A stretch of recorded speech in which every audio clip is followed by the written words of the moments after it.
кой си и не си. Неофициално твоя, ужасно дълго бях. Неофициално питам, каква съм ти след това. И не, че те притискам, но въпрос ще ти задам. Официално чужда, искаш ли да съм?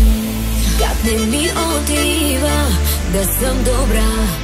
Нямам и причина, на тебе го дължа. Официалната е тук, не ме познаваш днес. Да ти карам ли с друг? Лека доза стрес.